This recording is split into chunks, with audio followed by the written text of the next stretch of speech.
والسلام على من لا نبي بعده. وقال النبي صلى الله عليه وسلم: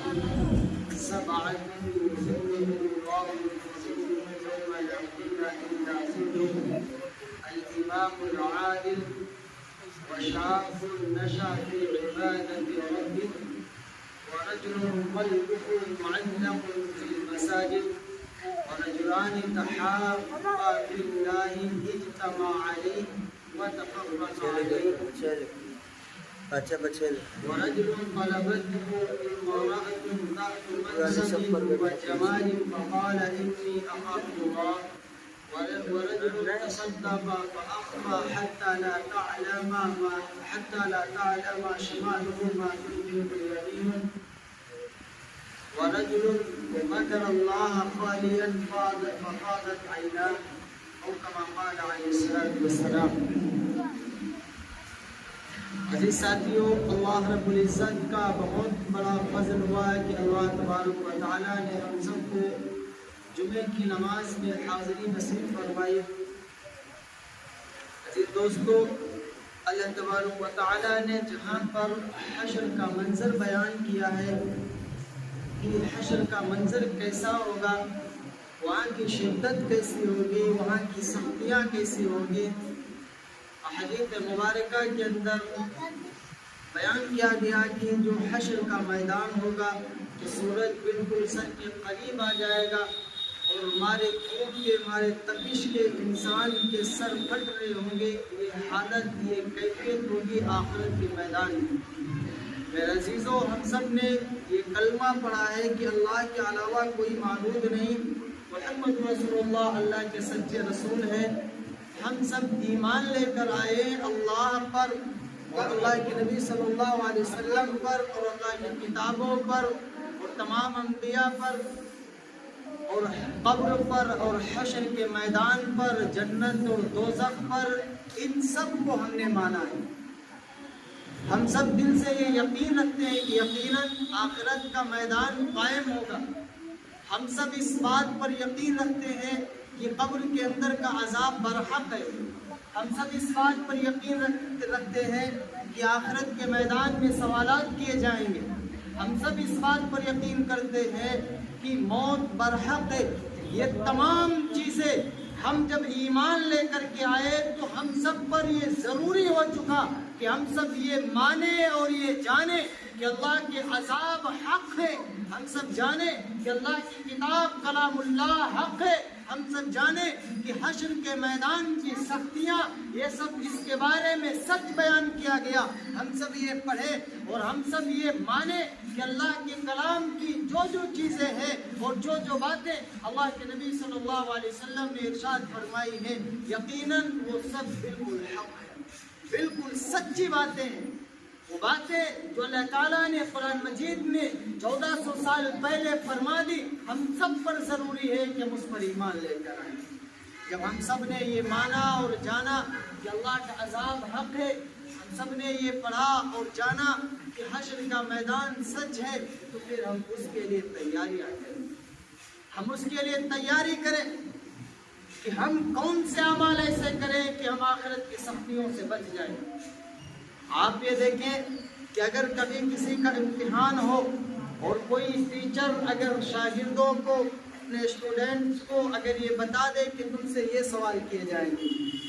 اگر کوئی ٹیچر بتا دے کہ تم سے یہ سوال کیے جائیں گے تو بڑی خوشی ہوتی ہے. صاحب یہ ٹیچر بہت اچھا ہے، اس نے تو سوالات بتا دیے.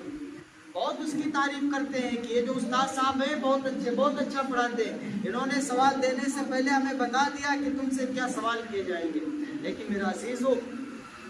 جب ایک استاد کے سوالات بتانے پر یہ خوشی ہوتی ہے تو اللہ تعالیٰ تو سب سے بڑے ہیں.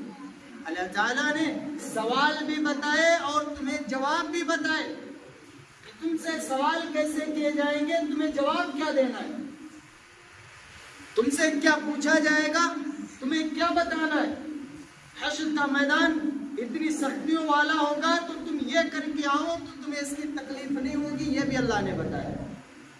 اللہ کے نبی صلی اللہ علیہ وسلم نے جانبی رہنمائی کی کہ یہ عمل کر لو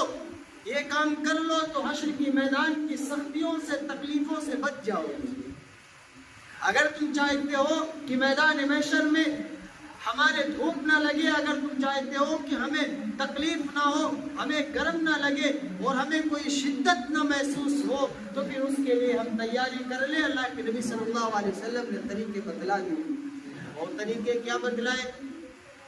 حضور صلی اللہ علیہ وسلم کا ارشاد ہے کہ سبعۃ یظلھم اللہ فی ظلہ یوم لا ظل الا ظلہ، کہ 7 لوگ ایسے ہوں گے جن کو دھوپ نہیں لگے گی۔ قیامت کے دن جب سورج بالکل سر کے قریب کیا جائے گا تو ایسی حالت میں 7 قسم کے لوگ ایسے ہوں گے کہ جن کو دھوپ کی شدت محسوس نہیں ہوگی، جن کو کوئی تکلیف نہیں ہوگی۔ حشر کے میدان میں وہ باخوشی رہیں گے، ان کو کسی طرح کی کوئی تکلیف محسوس نہیں ہوگی۔ اب ضرورت اس بات کی ہے کہ ہم ان 7 میں سے کوئی ایک بنیں، ہم یہ عمل ضرور کریں۔ اگر ہم یہ کریں گے تو انشاءاللہ ہم حشر کے میدان کی دھوپ سے محفوظ رہیں گے، ہم حشر کے میدان کی سختیوں سے محفوظ رہیں گے۔ حضور صلی اللہ علیہ وسلم نے ارشاد فرمایا کہ ان میں سے سب سے پہلا شخص وہ ہے الامام العادل۔ فرمایا حضور نے کہ انصاف پسند بادشاہ، انصاف کرنے والا بادشاہ کی جو حق فیصلہ کرتا ہے، جو انصاف کرتا ہے، اس کے لیے اعلان ہے کہ دنیا کے اندر اس نے رسوائی برداشت کی، دنیا کے اندر اس کو برا بھلا کہا گیا، تب بھی اس نے صبر کیا، صرف اس بات پر کہ مجھے حق فیصلہ کرنا ہے، ہمیں سچا فیصلہ کرنا، اللہ کے ڈر سے، اللہ کے عذاب سے ڈر سے اس نے قرآن کو پڑھا، اس پر عمل کیا اور اللہ کی بات مانی، اور اس نے لوگوں کے درمیان صحیح فیصلے کیے، تو پھر اللہ کی طرف سے اس کے لیے اعلان ہے کہ جب قیامت کے دن تمام امت جب پریشان ہوگی، جب قیامت کے دن سارے لوگ سختیوں کے اندر پریشان ہوں گے، مبتلا ہوں گے، تو اسی حالت میں اس انصاف پسند بادشاہ کو اللہ تعالیٰ اپنے عرش کے سائے میں کھڑا کرے گا۔ کتنی بڑی بات ہے، کتنی عظیم بات ہے کہ اللہ تعالیٰ انصاف کرنے والے بادشاہ کو اپنے عرش کا سایہ نصیب کرے گا۔ اس کو دھوپ نہیں لگے گی، اس کو سختی نہیں ہوگی، اس کو تکلیف نہیں ہوگی، یہ اجر ملے گا انصاف کرنے پر۔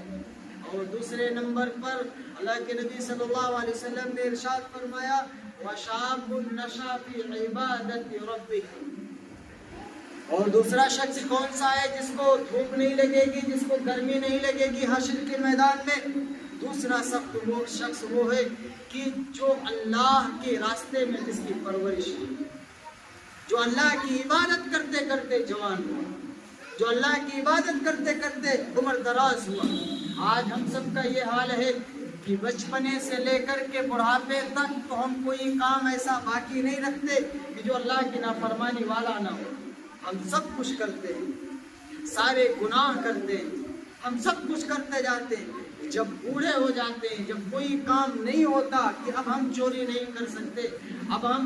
ہم ڈکیتی نہیں کر سکتے، اب ہم کچھ نہیں کر سکتے، تو اس وقت بندہ سنبھالتا ہے کہ صاحب اب ہمیں مسجد جانا چاہیے۔ اور یہ انعام کس کے لیے ہے؟ یہ انعام اس کے لیے ہے کہ جو شروع ہی سے عبادت کرتے کرتے بوڑھا ہو جائے۔ وَشَابٌ نَشَأَ فِي عِبَادَةِ رَبِّهِ، جو اپنے رب کی عبادت کرتے کرتے پروان چڑھا، تو اس کے لیے اعلان ہے کہ جب حشر کے میدان میں جب سب کے ساتھ جب سختیاں پیش آئیں گی، حشر کے میدان میں جب سورج بالکل سر کے قریب کیا جائے گا، مارے تپش کے انسان کا سر پھٹ رہا ہوگا، تو ایسی حالت میں اللہ رب العزت اس شخص کو بلائیں گے جو اللہ کے راستے میں جس کی پرورش ہوئی اور جس نے اللہ کے دین کی خدمت کرتے کرتے جو بوڑھا ہوا، اللہ تعالیٰ اس کو اس دن بلائیں گے اور اپنے عرش کے سائے میں کھڑا کریں گے۔ کتنا عظیم انعام ہے کہ لوگ تو سایہ تلاش کر رہے ہوں گے کہ کہیں کوئی سایہ مل جائے کہ جس کے نیچے میں تھوڑی سی ٹھنڈک حاصل کر لوں، لوگ سایہ تلاش کر رہے ہوں گے، اور اللہ کے عرش کے علاوہ کوئی سایہ نہ ہوگا قیامت کے دن۔ اور اس دن اللہ تعالیٰ اس شخص کو جو شروع ہی سے اللہ کی عبادت کرتا رہا، اللہ تعالیٰ اس کو اپنے عرش کا سایہ نصیب کرے گا۔ میرا عزیزو، کتنا بڑا انعام ہے۔ یہ 2 شخص ہوئے، ایک تو الامام العادل وشاب نشأ فی عبادت ربی، انصاف کرنے والا بادشاہ، اس کو عرش کا سایہ ملے گا، اور دوسرا وہ شخص کہ جو اللہ کی عبادت کرتے کرتے جوان ہوا اس شخص کو اللہ تعالیٰ عرش کا سایہ نصیب کریں گے۔ اور پھر تیسرے نمبر پر وَرَجُلٌ قَلْبُهُ مُعَلَّقٌ بِالْمَسَاجِدِ، ہم میں سے ہر شخص کر سکتا ہے، کوئی مشکل بات نہیں۔ ہم سب اگر چاہتے ہیں کہ قیامت کے دن اللہ کے عرش کا سایہ نصیب ہو، ہم سب اگر چاہتے ہیں کہ قیامت کے دن کی دھوپ سے بچ جائے، ہم سب اگر چاہتے ہیں کہ قیامت کے دن کی سختیوں سے بچ جائے، تو ہمیں یہ اعمال کرنے ہوں گے، ہمیں اس طرح کے اعمال کرنے ہوں گے، تب جا کر کے ہم آخرت کی حشر کے میدان کی سختیوں سے بچ پائیں گے۔ تیسرا شخص کون ہے؟ وَرَجُلٌ قَلْبُهُ مُعَلَّقٌ فِي الْمَسَاجِدِ، کہ وہ شخص جس کا دل مسجد میں اٹکا رہتا ہو۔ دل اٹکنے کا مطلب یہ نہیں ہے کہ کوئی مسجد ہی میں بیٹھا رہے، دل اٹکنے کا مطلب یہ ہے کہ جس شخص کا دل مسجد میں لگا رہتا ہو، کہ اس نے فجر پڑھی، اب اس کی تمنا ہے کہ صاحب ہمیں ظہر نماز پڑھنا ہے، وہ اپنا کام کر رہا ہے، کاروبار کر رہا ہے، لیکن اس کا دل لگا ہوا ہے کہ ابھی ظہر کا وقت آئے گا، ہمیں چھوڑ کر کے چلے جانا، ہم ظہر کی نماز پڑھیں گے۔ اس کا دل مسجد کے اندر لگا ہوا، ظہر کی نماز اس نے پڑھی، سفر کر رہا، گاڑی چلا رہا، لیکن دل کے اندر خیال ہے کہ عصر کی نماز کا وقت ہوگا، مجھے عصر کی نماز پڑھنا ہے۔ تو جس شخص کا دل مسجد سے لگا رہتا ہے، جس شخص کا دل مسجد میں اٹکا رہتا ہو کہ ہمیں مسجد جانا ہے، ہمیں نماز ادا کرنی ہے، ہمیں اپنے اللہ کی عبادت کرنی ہے، یہ کوئی معمولی بات نہیں ہے، بہت بڑی بات ہے کہ انسان کا دل مسجد میں لگا رہتا ہو، فجر پڑھے، ظہر کے لیے دل لگا ہے، ہمیں ظہر میں جانا ہے، ظہر کی نماز پڑھی، عصر کے لیے دل لگا، ہمیں عصر کی نماز پڑھنی ہے، عصر کے بعد مغرب، عشاء، تمام نمازوں میں اس کا دل لگا ہوا ہے، وہ نماز پڑھ کے گھر گیا، اپنا کام کر رہا، لیکن دل لگا ہوا ہے کہ صاحب ابھی عشاء کی نماز پڑھنے جانا ہے۔ تو یہ اعمال یہ کوئی بہت مشکل بات نہیں ہے،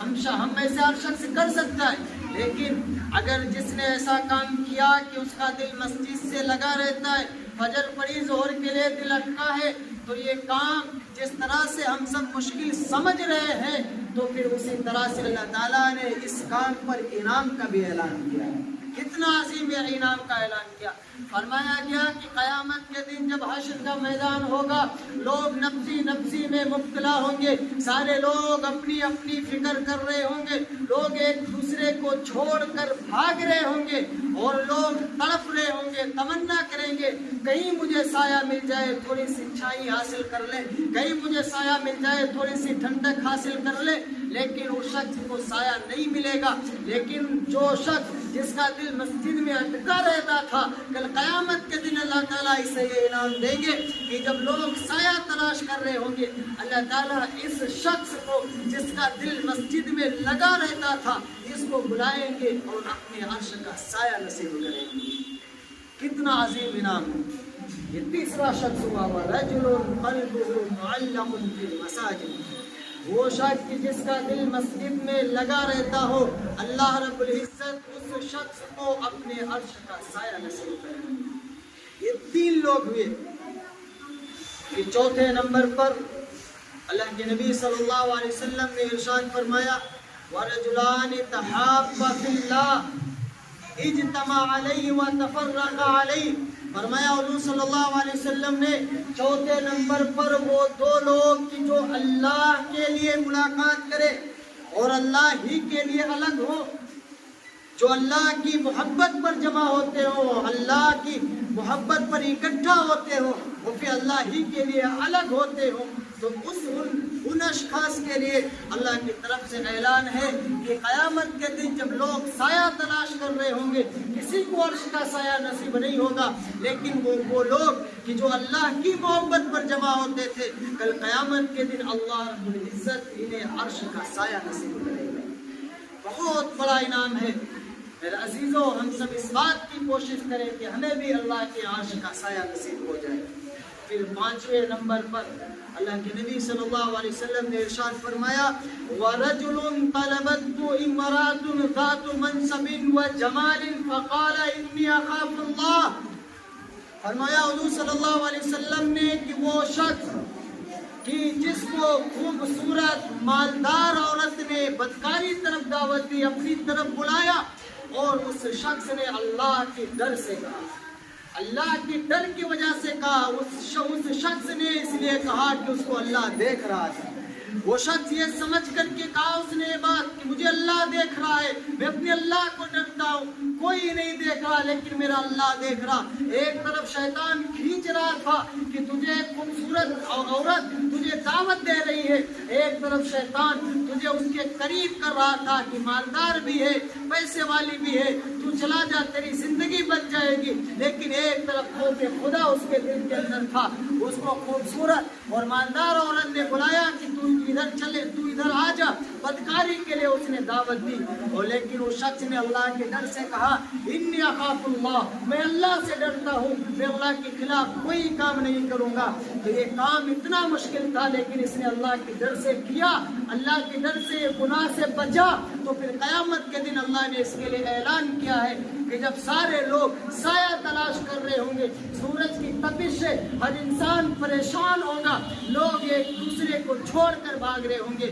اللہ تعالیٰ اس جوان کو جس نے اللہ کے ڈر سے کہا تھا میں اللہ سے ڈرتا ہوں، میں غلط کام نہیں کروں گا، مجھے میرا اللہ دیکھ رہا ہے، تو اس دن اللہ تعالیٰ اس شخص کو بلا کر اپنے عرش کے سائے میں کھڑا کرے گا، اپنے عرش کا سایہ نصیب کرے گی۔ کتنا خوش نصیب ہے وہ شخص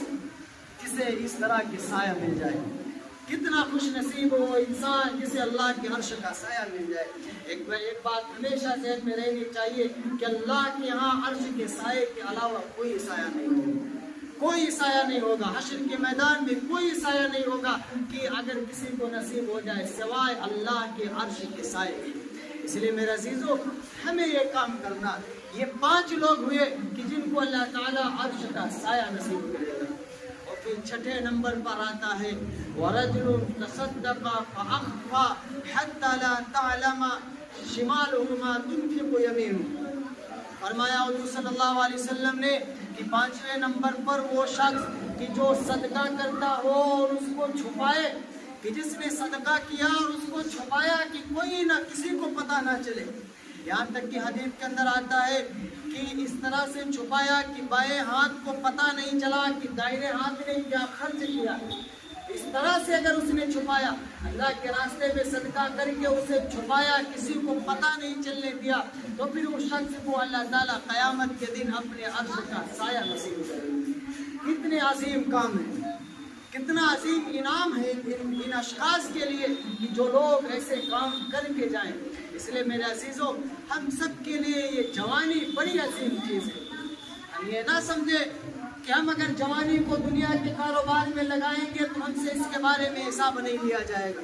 ہم یہ نہ سمجھے کہ قیامت کے دن ہم سے اس کے بارے میں پوچھ گچھ نہیں ہوگی۔ نہیں میرا عزیزو، ہم سے ہماری جوانی کے بارے میں بھی حساب لیا جائے گا۔ ایک حدیث کے اندر اللہ کے نبی صلی اللہ علیہ وسلم نے ارشاد فرمایا کہ قیامت کے دن انسان کے قدم اللہ رب العزت کے پاس سے اس وقت تک نہیں ہٹیں گے جب تک کہ وہ اپنی 4 چیزوں کا جواب نہیں دے گا، 4 چیزوں کا حساب نہیں دے گا۔ اس سے عمر کے بارے میں پوچھا جائے گا کہ تو نے اپنی عمر کہاں لگا دی تھی، اور اس سے پوچھا جائے گا وان شبابی فیما ملا، اس سے جوانی کے بارے میں پوچھا جائے گا کہ میرے بندے تو نے جوانی کو کہاں خرچ کیا تھا۔ اس لیے میرا عزیزو یہ جوانی اللہ کی بے بہا قیمتی شے ہے، یہ جوانی اللہ رب العزت کی بڑی عظیم نعمت ہے، اس نعمت کی قدر کرو، اس نعمت کی قدر کر لو۔ جب جوان اللہ کے سامنے روتا ہے، جب جوان اللہ کے سامنے ہاتھ اٹھا کر دعا کرتا ہے تو اللہ رب العزت اس کی دعا کو خالی نہیں واپس کرتی، ان کے ہاتھوں کو خالی نہیں کرتے بلکہ اللہ تعالیٰ ان کی دعاؤں کو قبول کرتے۔ جب ایک جوان اللہ رب العزت کے سامنے روتا ہے، اللہ سے مانگتا ہے، تو اللہ رب العزت کو جوان کا رونا بہت زیادہ پسند آتا ہے، اور اس کی وجہ یہ ہے کہ جوانی میں انسان کا دل گناہوں کی طرف بہت بھاگتا ہے، جوانی میں انسان کا دل بہت پھسلتا ہے کہ یہ گناہ کر لے، وہ گناہ کر لے، تو جوانی میں انسان کا دل گناہوں کی طرف پھسلتا ہے، اور پھر بھی وہ انسان اپنی جوانی کو اللہ کی عبادت کے لیے خالص کرتا ہے کہ مجھے شیطان بہکاتا ہے، بہکانے تو مجھے اپنے اللہ کی بات کو ماننا ہے، ہمیں قرآن کی بات کو ماننا ہے، قرآن والے راستے پر چلنا ہے۔ وہ بندہ جب ڈر کر کے اللہ کی مان کر کے اللہ کے بتائے ہوئے راستے پر چلتا ہے تو پھر اللہ تعالیٰ کو جوان کی عبادت بڑی پسند آتی ہے۔